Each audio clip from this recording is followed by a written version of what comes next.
হাসতে শেখায়, ভালোবাসতে শেখায়। আমাদের আড্ডায় তোমাদেরকে আরও একবার সাদর আমন্ত্রণ। ঈদ মোবারক। আর মা সাথে আছে, আনন্দ আরো দিবস। বেশি হ্যাঁ, স্পেশাল। শারিনের কেমন লাগছে? ভালো লাগছে ঈদের দিন, এবং ফর দ্য ফার্স্ট টাইম আমার সাথে আমার আম্মু, সো হ্যাঁ। ডেফিনেটলি খুব ভালো লাগছে। শুধু আমার আম্মু না, সাথে আমার আরেকজন কলিগস এর আম্মু আছে, সো একদম, মানে দুইটা আম্মুকে নিয়ে আম্মু আছে, বসে আন্টিও থাকলে আছে।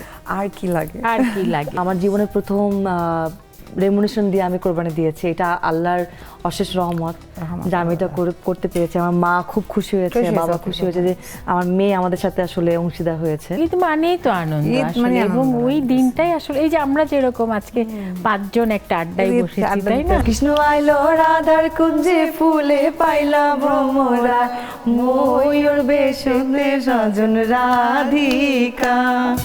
নেক্সাস টেলিভিশনে বর্ণাঢ্য ঈদ আয়োজনে গল্প আড্ডায় মেতে উঠুন।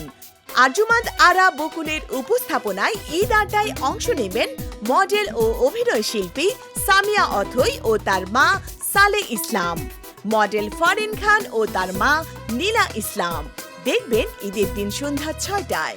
প্রযোজক ডক্টর জাকিয়া সুলতানা।